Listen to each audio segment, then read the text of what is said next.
Queridos, eu quero convidá-los a abrirem a Bíblia na primeira carta de Pedro, no capítulo 2. Nós vamos ler a partir do verso 11.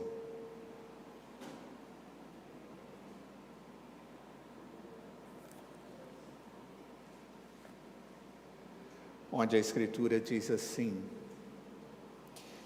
Amados, exorto-vos como peregrinos e forasteiros que sois, a vos absterdes das paixões carnais que faziam guerra contra a alma, mantendo exemplar o vosso procedimento no meio dos gentios, para que naquilo que falam contra vós outros, como de malfeitores, observando-vos em vossas boas obras, glorifiquem a Deus no dia da visitação.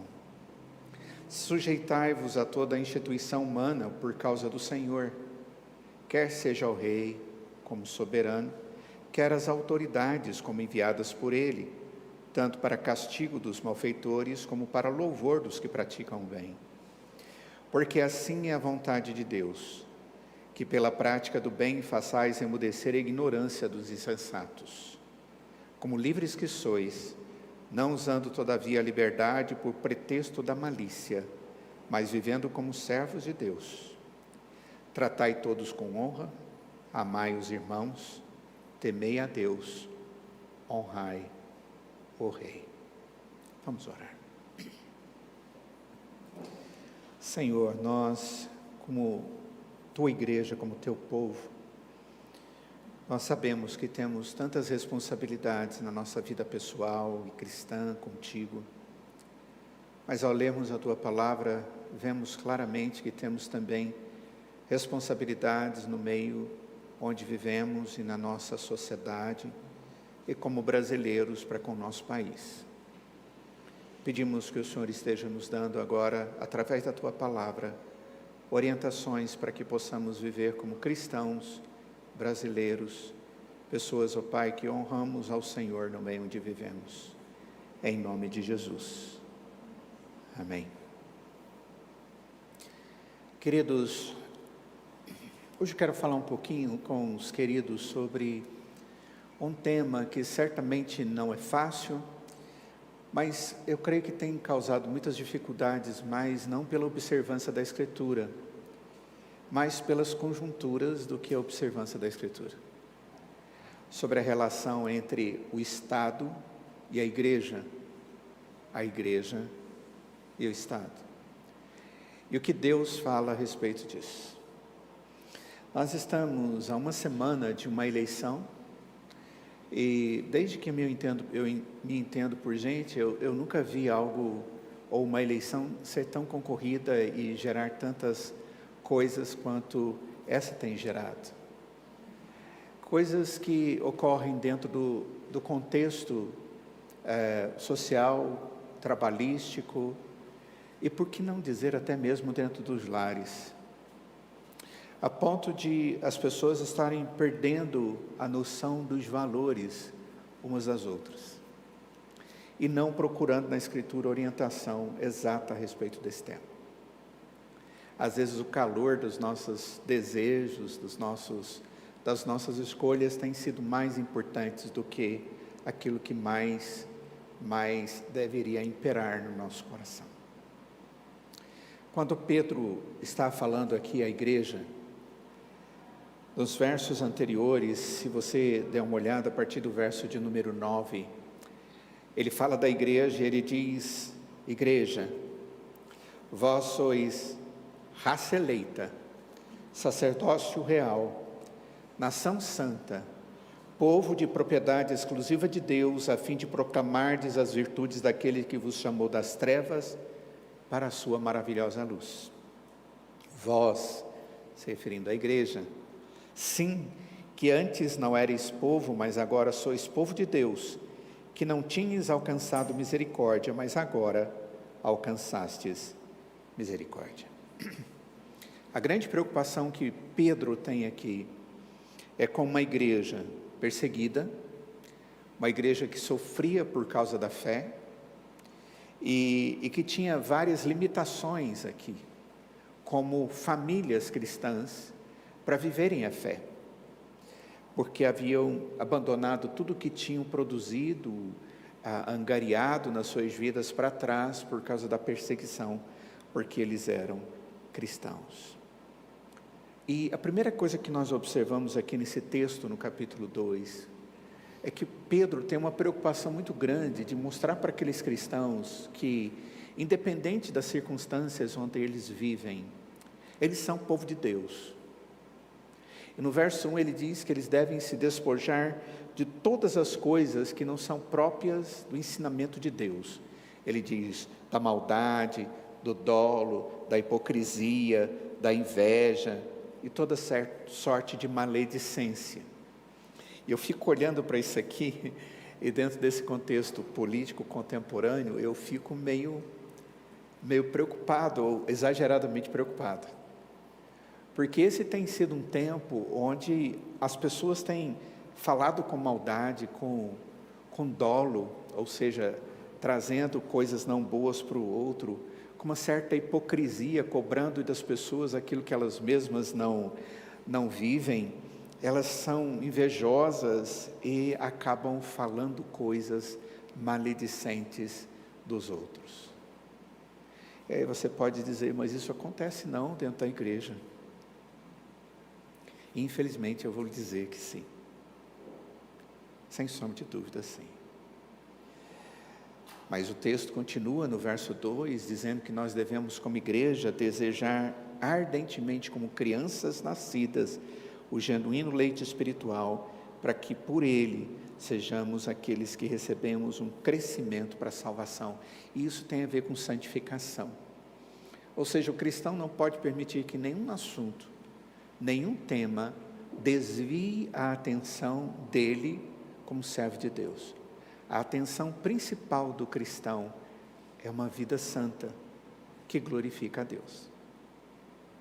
Nada pode tirar de nós esse objetivo individual cristão e como igreja do Senhor Jesus também.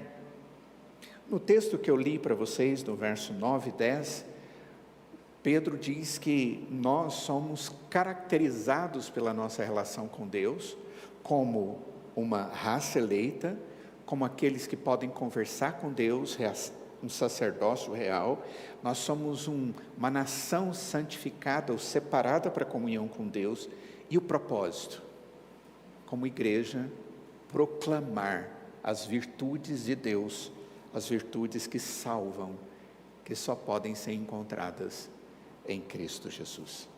Ele diz, por que nós podemos viver assim? Não é porque nós somos bons, mas porque Deus nos fez. Porque Deus age na vida e no coração de um verdadeiro cristão.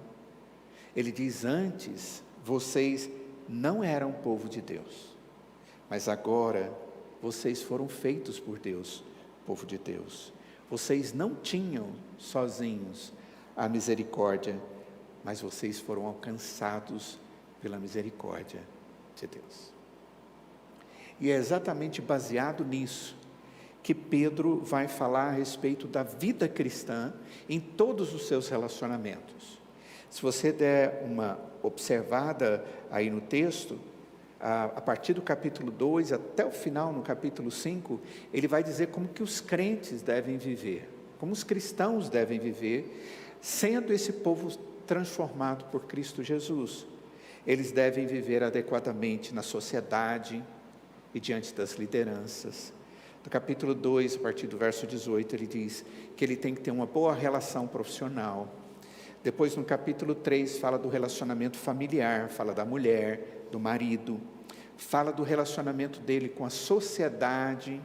Depois, no capítulo 4, verso 6, ele fala dos cristãos com cristãos. E depois do capítulo 5, verso 1, até o final, ele fala sobre como conviver com aqueles que são lideranças dentro do corpo de Cristo. Mas tudo isso a partir de uma transformação promovida por Deus na nossa vida, quando Ele aplica de forma eficaz o sangue de Cristo em nós. Então, é como se Ele estivesse dizendo, olha, quando Deus nos salva, quando Ele nos dá misericórdia, quando Ele nos faz ser povo dEle, ele nos qualifica a vivermos a nossa vida em todas as dimensões. E a primeira coisa que ele nos traz aqui, a partir do verso 11, é essa relação que nós temos com lideranças, com autoridades que estão acima de nós. Ele não está falando de liderança cristã no sentido de eclesiástica, mas ele está se referindo às autoridades do nosso país. E nós temos muitas autoridades, municipais, estaduais, federais. Nós temos as pessoas que trabalham na área executiva, no legislativo. Nós temos aquelas pessoas que trabalham na área judiciária. Todos eles são lideranças. Os nossos filhos, quando ensino para o meu filho, eu ensinei para o meu filho desde pequeno sobre a necessidade dele respeitar a autoridade. Eu dizia para ele, por exemplo, que a professora da sala de aula dele e da escola, a coordenadora e todas aquelas pessoas que trabalhavam ali, eram autoridade e precisavam ser honrados e respeitados. Esse é um princípio. E esse é um princípio cristão. Agora, eu gostaria que a gente tivesse aqui uma caminhada que não pode ser tão longa, não é? E que eu confesso, eu gostaria que fosse longa, para que nós pudéssemos trabalhar com bastante detalhe esse tema que é importante para nós. O que Pedro vai falar a respeito desses irmãos? A primeira coisa, ele começa no verso de número 11, chamando aquelas pessoas, aqueles irmãos de amados. Essa é uma palavra carinhosa, que traz uma introdução que gera nas pessoas que estão ouvindo uma aceitação. Ele está tratando, ou ele vai tratar de um tema, e ele vai fazer isso de maneira carinhosa. Essa palavra amados é uma palavra carinhosa, que aponta para respeito, mas ao mesmo tempo não deixa de ter autoridade, porque ele fala como um apóstolo, e ele mesmo se apresenta assim, no capítulo 1, mas a sua autoridade vinha junto com uma expressão de bondade, de amor para com aqueles irmãos, de carinho para com eles. E ele diz para eles, olha, não se esqueçam que eu estou exortando vocês, como peregrinos e como forasteiros. E isso aqui é muito próprio daquele tempo, mas que também dá para aplicar a nós. Por quê? Como já lhes disse, eles haviam sido expulsos, eles saíram correndo com medo de morrerem porque eram cristãos, quando os romanos vieram contra eles na região da Judéia. Então eles fogem, eles largam tudo e são forasteiros. Mas eles são peregrinos, porque eles estão procurando lugar para morar, e nessa procura eles acabam ficando aqui, ali e acolá, até mesmo com medo ainda de serem perseguidos. Eu creio que essas expressões, em outros momentos na Escritura, também são tratados ou usados, falando a respeito do cristão de uma maneira geral, dizendo que nós vivemos nesse mundo como se fôssemos peregrinos. Nós estamos passando por aqui. Aqui não é nossa morada definitiva.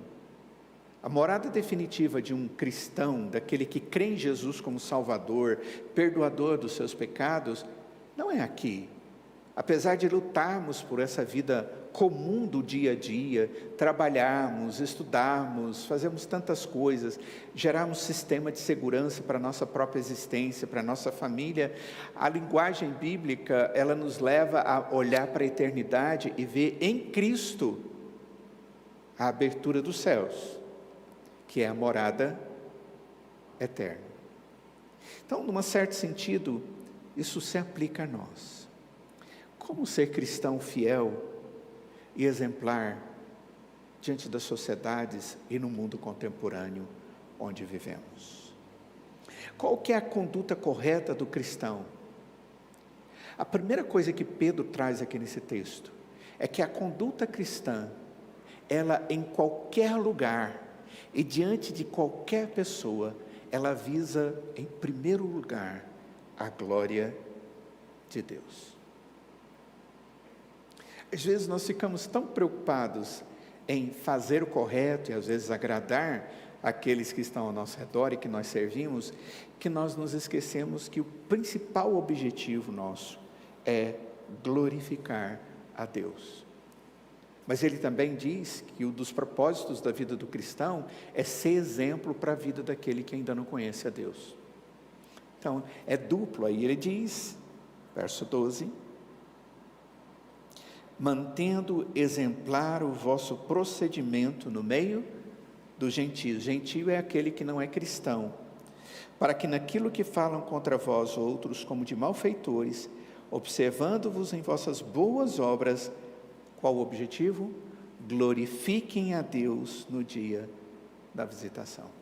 O fim maior é a glória de Deus. Conheçam a Deus e glorifiquem a Deus. São duas exortações bem interessantes aqui. Se você olhar no verso 11, ele diz: vocês têm que vos absterdes das paixões carnais que fazem guerra contra a alma. E só assim vocês vão ser exemplo para os outros. Não é difícil entender o que Pedro está dizendo e nem a forma com que ele está argumentando.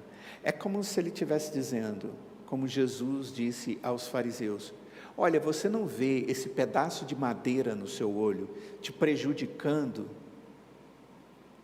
a ver, e você quer ajudar o outro a ver alguma coisa? Tira primeiro essa trave do seu olho para que você possa ajudar o outro. É como se Jesus estivesse dizendo: olha, você está querendo ajudar o outro a enxergar, sendo que você mesmo não enxerga? Ou poderia ser fácil para nós também entendermos isso, é quando eu tento ensinar alguém a ter uma prática correta, agindo de maneira errada. Ou de um pai querendo ensinar um comportamento para um filho, sendo que na prática ele age exatamente contrário àquilo que ele está ensinando.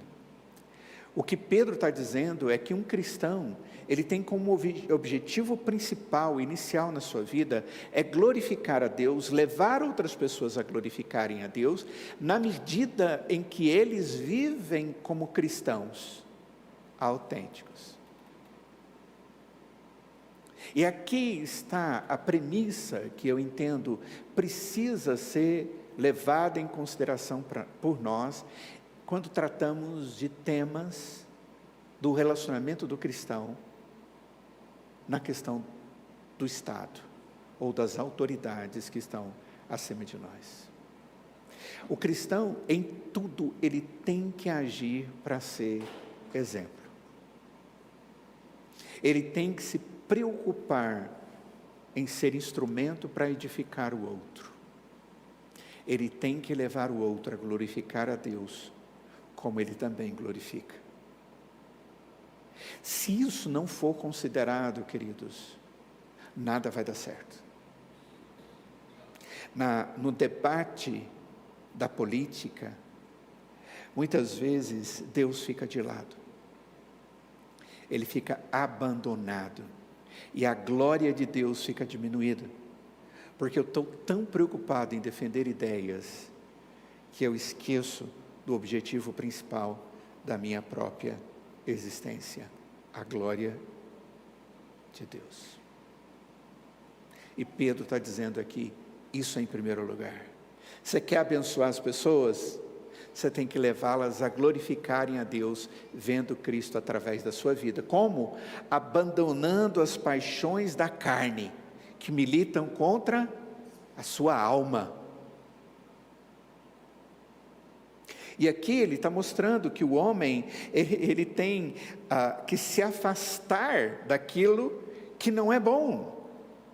O termo paixões carnais aqui dá a ideia de os desejos da carne, as paixões e obsessões dos instintos da carne. Paulo diz que existe uma guerra entre a carne e a alma.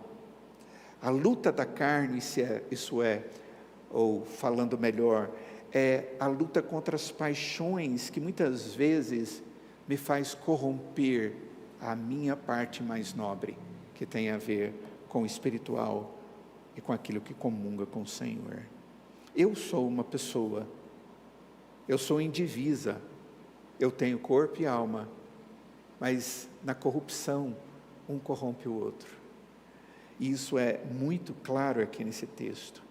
A personalidade do homem, ela foi criada íntegra, e ela começou a se desintegrar a partir da entrada do pecado no coração do homem, que leva-o a ter paixões que não são puras, e que o torna um ser oposto a Deus.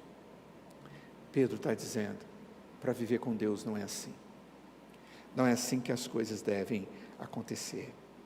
Enquanto o processo de santificação está ocorrendo na nossa vida, sempre vai acontecer o conflito interno, e nós só vamos vencer os impulsos da tendência da carne, através da graça de Deus, que nos santifica, que nos qualifica a vencer.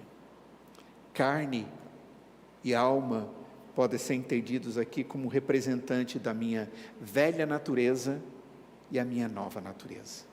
Aquela que servia a minha natureza carnal antes de conhecer a Cristo.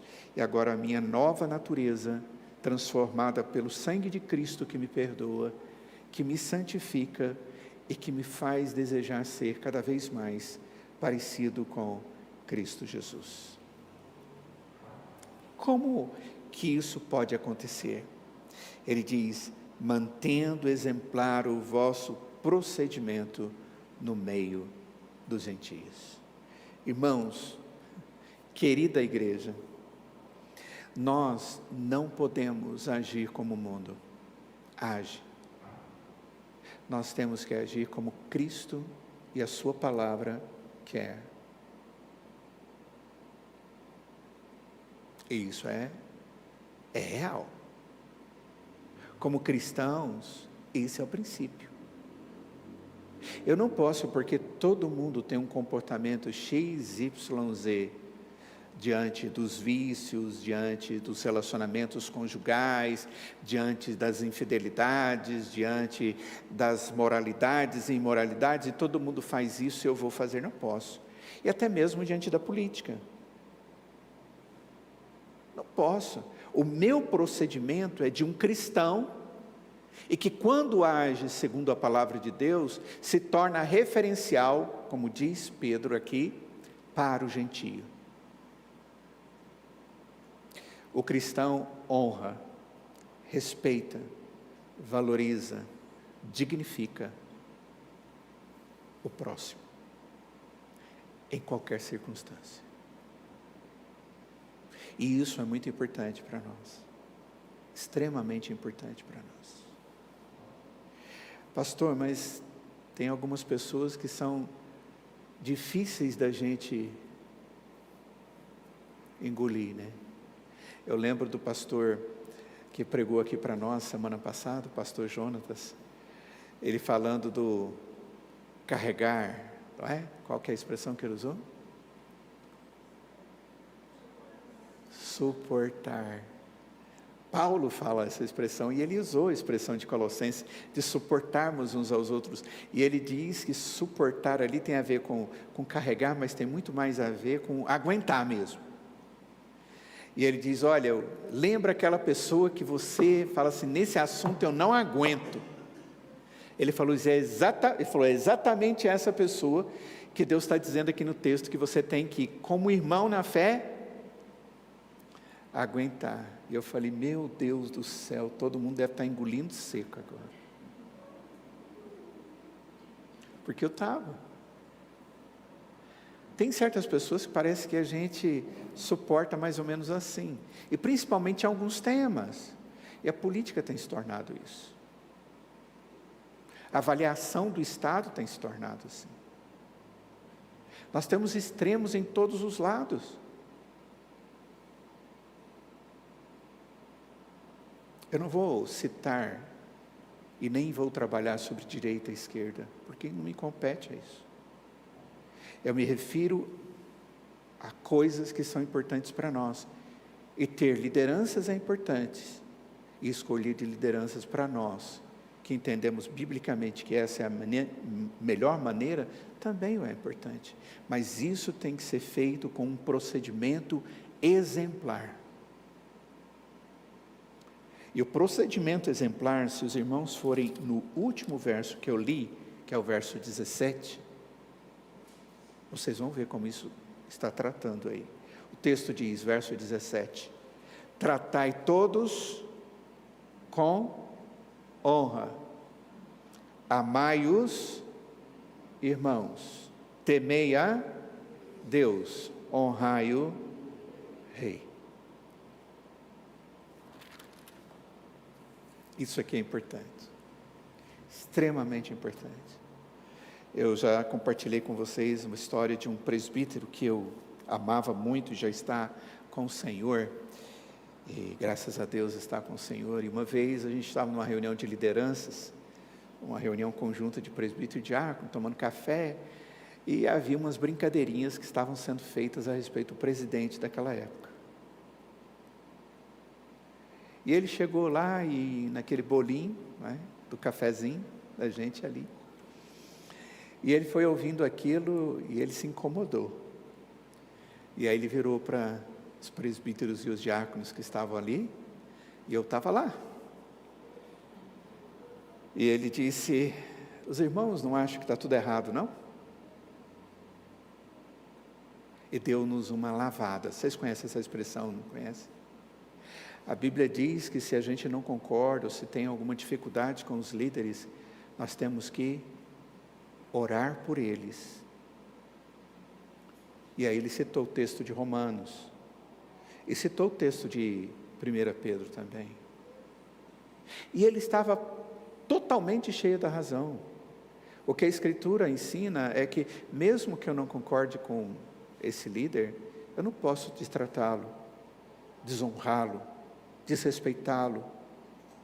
Eu não posso simplesmente fazer com que essa pessoa seja tratada de maneira inadequada, porque quem permitiu que essa pessoa fosse o líder, segundo as Sagradas Escrituras, foi o Senhor. E Ele não ensina a gente a tratar inadequadamente os nossos líderes. Esses últimos anos eu fiquei muito impressionado de ver como o nosso líder maior foi tratado de forma desrespeitosa. Eu posso não concordar com o jeito, a forma, mas não é assim que eu trato. A Escritura diz que o meu procedimento é que deve gerar mudança no outro, no gentio. Eu preciso cuidar disso. E vai sendo aplicado sobre a vida de qualquer outra pessoa. Porque esse texto aqui no verso 17, ele diz que eu devo tratar com honra quem? Primeira coisa o texto diz: tratai todos com honra. E aí a última coisa que diz: honrai o rei. Eu trato cada pessoa com a honra devida a cada pessoa, mas o rei, o líder maior, eu trato com a honra que é própria e deve ser dada a ele, que eu não dou para qualquer pessoa. Então são coisas que um cristão precisa aprender nessa relação que a gente tem com lideranças.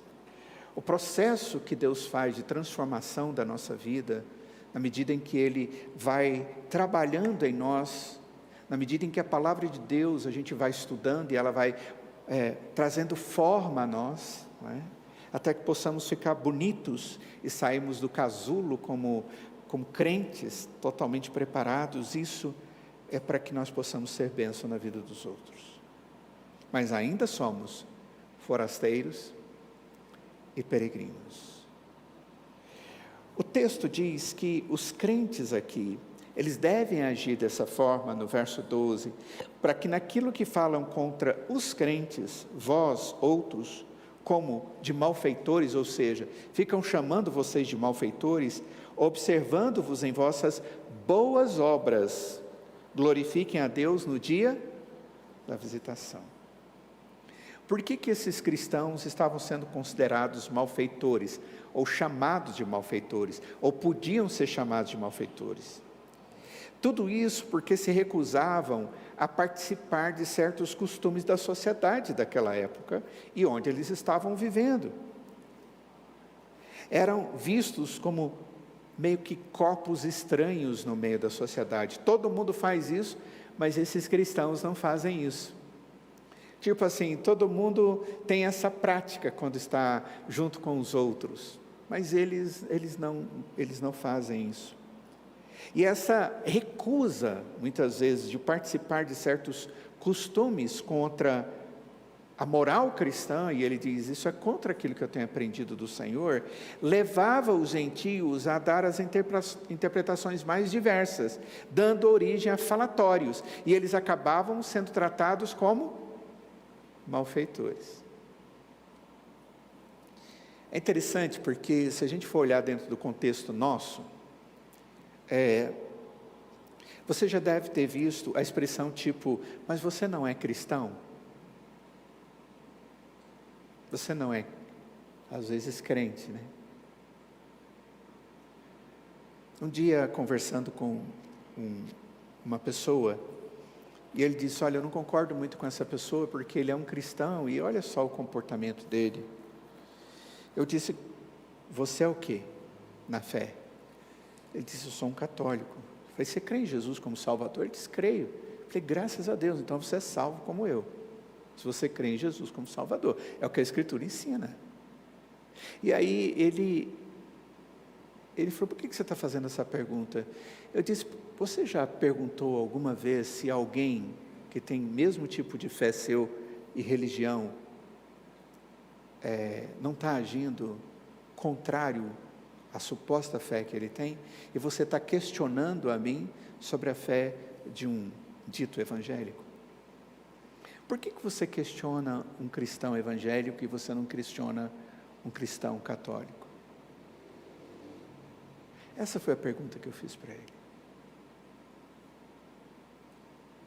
E essa é uma situação que gera dificuldade.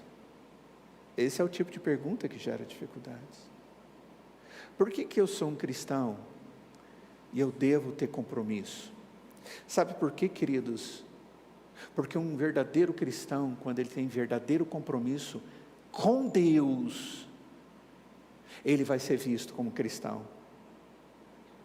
E para alguns, em alguns momentos, vai ser um peso. Eu prefiro ser considerado um cristão fiel do que um cristão infiel. E você? Essa é que é a questão.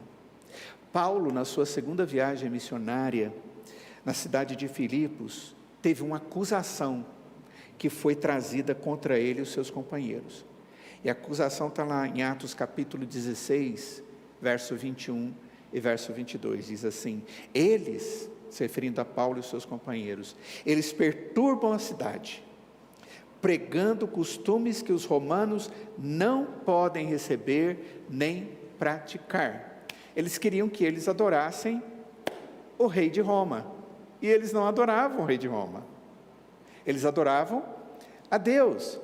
E eles diziam, olha, nós adoramos a Deus. E eles dizem, puxa, eles estão pregando aqui que só existe um Deus e que o rei de Roma não é Deus. E o rei de Roma era tratado como Deus. E aí eles são acusados como se fossem malfeitores. Não, eles não eram. E aí Pedro diz, olha, é muito melhor você fazer o que é correto, e se alguém até mesmo te chamar de malfeitor, você está com consciência tranquila, porque você fez o que é certo. Então, em todas as situações, o cristão deve ter essa preocupação. A exortação de Pedro é que, mesmo sendo alvo de incompreensões que geravam a discriminação e o falar mal deles, os cristãos, como se fossem malfeitores, eles deveriam ter um procedimento exemplar, para que eles fossem obrigados a reconhecer e glorificar o poder de Deus na vida deles no dia da salvação. Esse é o argumento que Pedro traz aí no verso de número 12. O cristão, ele tem princípios. Ele quer defender os princípios, que o faça.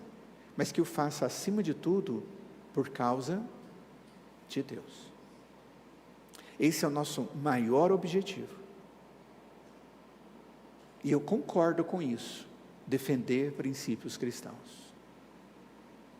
E creio que você, sendo um cristão, você também defende isso. Eu defendo princípios bíblicos cristãos. Agora, eu faço isso prioritariamente, porque eu amo a Cristo e quero que os gentios conheçam a Cristo e os princípios de Cristo. Esse é o meu maior objetivo. Eles não são homens, mas a glória de Deus. Qual a conduta cristã exemplar desse texto aqui? O texto diz que nós devemos observar alguns detalhes. Observem bem. O texto diz: sujeitai a toda a instituição humana por causa do Senhor, quer seja ao rei como soberano, quer às autoridades como enviadas por ele, tanto para castigo dos malfeitores como para louvor dos que praticam o bem. Porque o que se espera do líder é que ele haja com justiça. E quando ele age com justiça, ele age castigando o malfeitor e enaltecendo aquele que faz o correto. Ou seja, o que faz o que é correto, ele tem benefícios. O que faz o que é errado, ele tem juízo. Ele tem ele é barrado, ele tem instrumentos que defendem o que deve ser defendido. Na relação dos cristãos com as autoridades instituídas, os pensamentos de Paulo e Timóteo são muito parecidos, muito semelhantes. Paulo fala, por exemplo, em Romanos capítulo 13, verso 1, de que as autoridades estão numa posição superior, certo? E ele fala sobre a questão de praticar o mal e o bem na sociedade, e de que as autoridades louvam o bom comportamento dos cidadãos. É muito parecido. Talvez a diferença entre Paulo e Pedro, aqui no texto, que nós poderíamos notar, vem dos contextos diferentes que Paulo escreve carta aos romanos e que Pedro escreve carta para esses forasteiros que tiveram sido perseguidos e deixados para trás. Paulo mostra uma certa simpatia, ou uma maior simpatia para com o poder constituído. E Pedro tem uma posição mais neutra e distanciada, sem deixar de colocar a responsabilidade do cristão. Até mesmo porque a autoridade constituída estava tirando a vida dos cristãos. Mas o que o texto aqui nos ensina? Ele nos ensina no verso 13 e 14 que nós devemos estar sujeitos às autoridades. Irmãos, quem for eleito no dia 30 deve ser honrado e respeitado por nós. Eu vi um texto, até quem compartilhou comigo foi o pastor Jairo, se o meu candidato não ganhar. Se o meu candidato não ganhar. Depois alguém ainda compartilhou esse negócio comigo. Eu achei excelente. E aí, se o meu candidato não ganhar? Continua? Como é que vai ser a minha postura? As autoridades, segundo as Sagradas Escrituras, elas são constituídas por Deus para o bem-estar dos homens. Quando a gente vai para a Escritura, no Antigo Testamento, principalmente no Antigo Testamento, a gente vai perceber que Deus permitiu maus líderes. Aí você fala, que isso, pastor? Deus permitiu homens, reis, juízes ruins. Mas sabe por que Deus permitiu? Para juízo do povo. Eu fico pensando, oh Deus, nos livra do que é ruim. Porque muitas vezes Deus permite isso para juízo. Eu quero que Deus coloque pessoas que vão realmente trazer bênção para nós. E quando eu falo de bênção, eu estou falando de bênção no sentido geral, eu não estou falando só de economia, não. Eu estou falando de vida, de sociedade, de moral, de valores, de família. Nem sempre as autoridades cumprem bem o seu dever. E muitas vezes ultrapassam os limites da sua autoridade. Alguns deles se tornam até tiranos. Mas o ensino bíblico mostra que nós temos que respeitá-las e submetermos-nos a ela, essa autoridade, pois se não houvesse autoridade, nós teríamos uma anarquia pior do que um governo deformado e corrompido. Um país sem governo, ele é um país completamente solto. Eu me lembro do que aconteceu num país vizinho nosso aqui do norte, nosso país, que teve um grande acidente natural lá, morreu muita gente, vocês lembram? E o Brasil... Haiti. O que o Brasil foi fazer lá em nome da ONU? Providenciar uma forma daquele lugar ter de novo liderança, para que pudesse ter ordem de novo. Está vendo o princípio bíblico sendo colocado em prática? Por quê? Porque quando não existe liderança, a coisa fica muito ruim. Esse é o princípio que Deus está trazendo aqui. Normalmente, o crente, como qualquer outro cidadão, não é obrigado a se sujeitar a injustiças. Um cristão não é obrigado a se sujeitar às injustiças. Ele tem o direito e tem até o dever de se levantar contra a injustiça. Buscai, pois, em primeiro lugar o reino de Deus e a sua justiça. Jesus ensinou isso. O cristão, ele pode falar que ele não concorda. O cristão, ele pode falar que ele não aceita, que aquilo é algo injusto. Ele pode abrir um processo quando existe injustiça. O cristão, ele tem esses direitos, como cidadão, como ser humano, certo? Mas com a atitude de exercício dos direitos civis que ele tem como cidadão, e não com a atitude dos agitadores e subversivos, que muitas vezes a gente vê nas histórias, e já vimos muito acontecendo no nosso país. O crente pode e deve usar dos seus direitos constitucionais. Isso não existe erro, existe valor nisso. Até defendemos isso, não é? Eu defendo isso. E eu creio que os irmãos também. Em uma democracia como a que gozamos no nosso país é democrático, graças a Deus, precisa-se exercer o direito de voto para a escolha dessas autoridades. E nós temos esse privilégio, que nem sempre existiu no nosso país. Não é verdade? Hoje todos podemos votar, até um jovem de 16 anos podem. Queridas, vocês podem. Houve um tempo que não podia. Nós precisamos, como crentes e como cidadãos cristãos, cumprir todos os nossos deveres. Nós precisamos pagar os nossos impostos. Se há necessidade, está na hora de serviço militar e você for regimentado, vá. Você precisa respeitar os emblemas nacionais e coisas dessa natureza. Eu vi um vídeo hoje de um senhorzinho de cadeira de roda com dificuldades, e a senhorinha idosa, e ele caminhando na calçada, e uma bandeira que saiu do mastro, que estava na casa lá, caiu no chão, uma bandeira americana, e aquele velhinho fica de pé, e vai lá com toda dificuldade, e a senhorinha vai com ele. Ele pega a bandeira, bate na porta da casa, porque lá tem uma lei, que se uma bandeira domiciliar que está na casa, ela caiu, ela rasgou, você tem que falar para a pessoa da casa que aconteceu isso. Ele foi lá, apertou a campainha, e ninguém atendeu. E aí, a bandeira deles tem um jeito diferente de enrolar. Você não pode simplesmente dar 4 nó lá, né? Ela pegou de uma parte, fizeram o primeiro nó, o segundo nó, e aí ele foi fazendo como se fosse um triângulo, assim. Terminou, tem uma dobra final, ela segurou a bandeira, e parecia que ele era militar.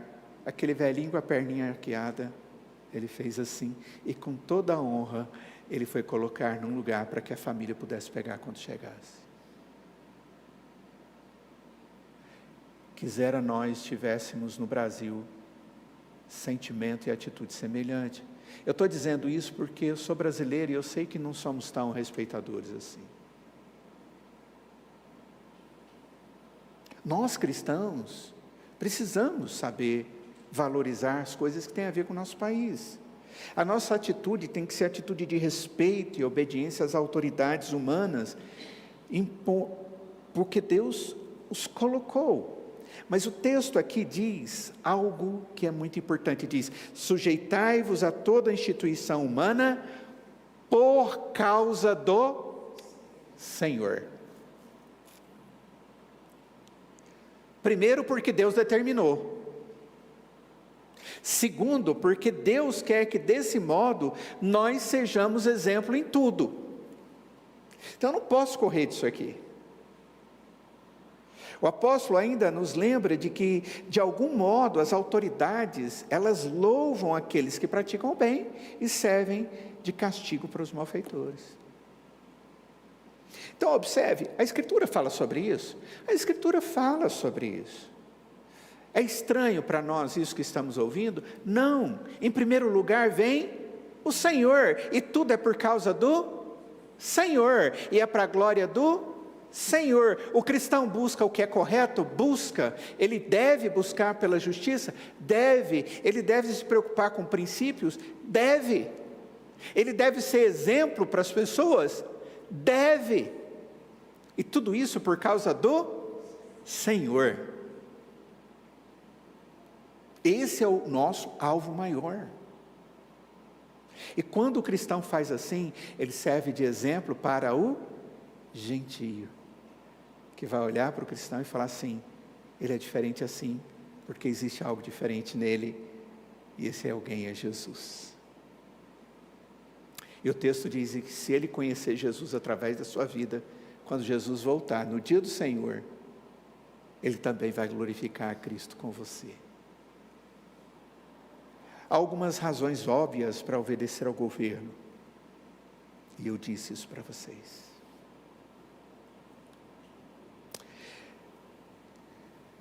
É possível desobedecermos o governo? É uma boa pergunta. Ou é impossível? Se você for para a Bíblia, e eu estou concluindo, você vai observar que existem alguns momentos da história do povo de Deus em que houve desobediência. Por exemplo, em Êxodo capítulo 1, verso 16, verso 17, as parteiras hebreias, elas desobedeceram ao rei quando ele ordenou para elas matarem as crianças inocentes. Elas não tiveram coragem, porque elas sabiam que aquilo não era correto. Aquilo era assassinato. Eu me lembro do testemunho de uma enfermeira, quando ela fazia parte de uma equipe que a justiça havia determinado o aborto de uma criança, que já estava bem avançada a gestação, e ela entrou em angústia, e ela pediu para ser retirada da equipe, e ela estaria passando por um processo por causa disso, porque havia uma determinação judicial, e ela estava descumprindo algo que era próprio da área de atuação dela. Eu não sei como isso resolveu, mas eu lembro da reportagem dela. E ela dizendo, e ela chorando e dizendo: eu não consigo, eu jamais vou conseguir isso. Se isso vai definir a minha profissão e a minha capacidade de exercer nessa área, eu vou ter que deixar. O testemunho dela. Eu me lembro de Daniel capítulo 3, aqueles 3 moços que deveriam se curvar diante do rei para adorá-lo, e eles não se curvam. Sadraque, Mesaque e Abednego. Eles disseram: nós não nos curvaremos diante dele. E o que fizeram? Lançaram-nos lançaram-os dentro de um forno muito quente, para que eles morressem queimados. E quando olharam lá dentro, viram 4 pessoas, sendo que só 3 foram colocados lá dentro. Era o anjo do Senhor. E quando eles saíram, nem uma pontinha das suas roupas estava chamuscada. E a palavra de Deus diz que aquele rei, ele teve que entender que eles realmente serviam o verdadeiro Deus. Ou eu posso ir para Atos capítulo 4, verso 18, quando os apóstolos não concordam com as autoridades judaicas que exigiam que nunca mais falassem de Jesus. E eles disseram, antes importa obedecer a Deus do que aos homens, porque o próprio Senhor Jesus havia dito para eles, indo, pregai o evangelho a toda criatura, indo, fazei discípulos de todas as nações, batizando-os em nome do Pai, do Filho e do Espírito Santo. Quem havia dado essa ordem para eles tinha sido Jesus. Eles disseram, peraí, Jesus que mandou, vocês são menores do que ele. Mateus capítulo 22, verso 21, Jesus disse, dai a César o que é de César, mas de Deus você dá para Deus. Mesmo vendo que sendo livres, fazendo o bem, muitas vezes nós poderíamos ser obrigados a fazer coisas que não deveríamos fazer por causa de Deus. E a gente olha para a história e temos visto tantos missionários sofrerem até mesmo a morte, ainda no mundo contemporâneo. Mas quando nós fazemos o que é certo, a palavra de Deus diz que Deus usa isso como testemunho aos gentios. A pessoa sempre deve obedecer ao governo, quando esse assume a posição apropriada. E qual é a posição apropriada de um líder, de um governo?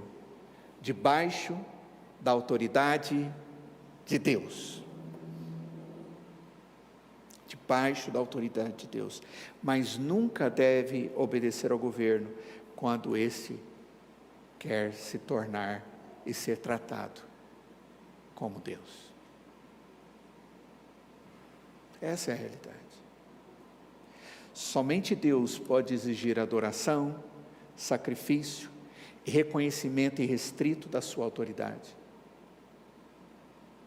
Os governantes são chamados ministros ou servos de Deus, como diz Paulo em Romanos capítulo 13, verso 4. Mas eles em momento algum na Escritura são chamados de deuses. Tentar desempenhar o papel de Deus não somente é perigoso para um soberano, para um rei, para um presidente ou qualquer outro líder, como também é injustificável. Tivemos reis opressores. Puxa, o rei do Egito, o faraó, ele não deixou Israel sair e servir a Deus e santificar-se a Deus. Êxodo 4. Ele ordenou matança de crianças, ele proibiu a adoração a Deus, ele exigiu a adoração ao rei como Deus, ele submeteu o povo a uma escravidão forçada, e aquele povo saiu de lá. Nunca é moralmente justificável rebelar-se contra um governo que não assume o papel de Deus. Então observe que essa é a regra. A rebelião, por exemplo, de Absalão contra Davi foi injustificável. A rebelião ou a revolta de Jeroboão depois da morte de Salomão, em 1 Reis capítulo 12, foi injustificável. As duas eram politicamente motivadas, e nenhuma revolução é justificada para um cristão por motivos puramente políticos. Um cristão luta contra a injustiça, irmãos, e não por política.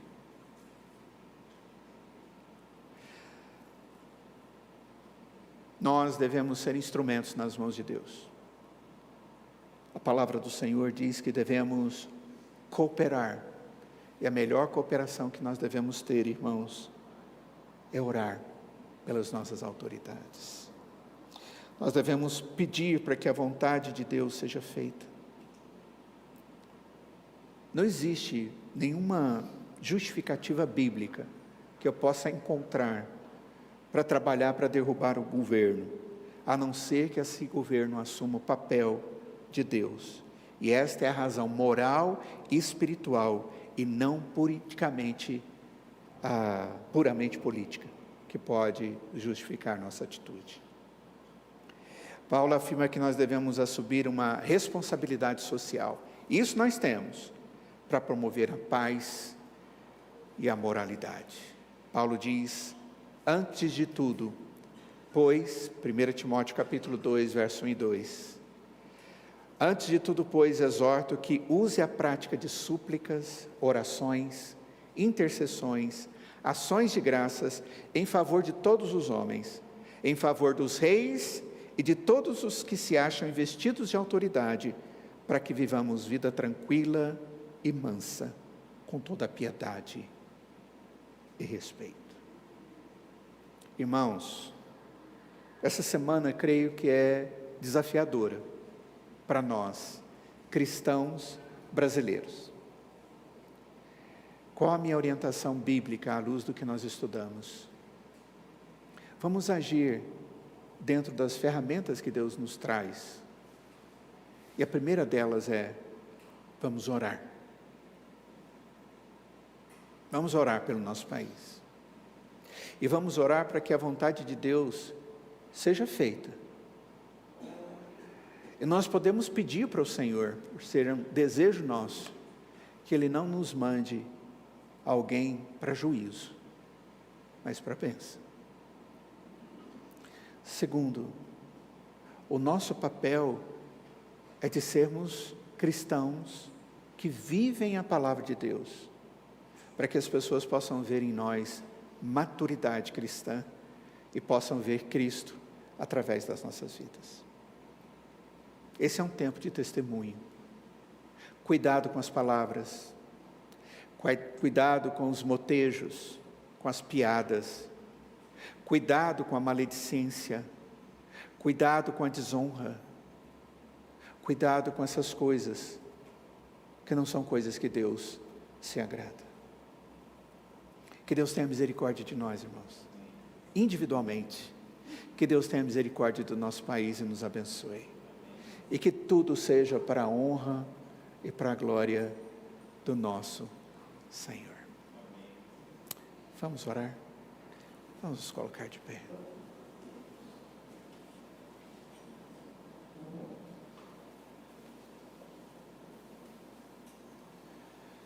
Ó Deus, quero te agradecer, Pai, pela liberdade que nós temos de estudar a Tua Palavra no nosso país. É um privilégio tão maravilhoso, Senhor. O privilégio de estarmos como igreja te adorando, te bendizendo. Podemos fazer isso com o coração tranquilo. Ó Deus, o nosso país passa por um momento difícil, onde existem muitos exageros, erros, mentiras, injustiças, motivados por estas questões políticas. Ó Deus, dê ao teu povo e à nossa nação entendimento do que é verdadeiro, discernimento das coisas que são corretas e boas. Ó Deus, que o Senhor esteja tendo misericórdia do nosso país, para que não haja, Pai, nenhuma atitude desenfreada que venha trazer prejuízos para os nossos compatriotas. Cuida da nossa nação, Pai. Em especial, eu quero pedir pela Tua igreja, que o Senhor esteja cuidando do Teu povo, que o Senhor esteja gerando em nós atitudes que são orientadas pela Tua Palavra, e que a nossa atitude, ó Pai, possa gerar nos outros um conhecimento de um Deus verdadeiro e de uma fé e esperança inabalável que temos no Deus da história, no Deus do nosso país. Cuida de nós, ó Pai. Fortalece-nos como Teu povo. Aceita nosso culto e a nossa adoração, nós oramos agradecidos em nome de Jesus e imploramos que o Deus da paz, que tornou a trazer dentre os mortos a Jesus, o grande pastor das ovelhas, que Ele nos abençoe e nos guarde e faça resplandecer sobre nós o seu rosto e nos dê da sua paz, no amor de Deus o Pai, na graça de Jesus o Filho e na comunhão do seu Santo Espírito, e que seja assim hoje e para todo sempre. Amém.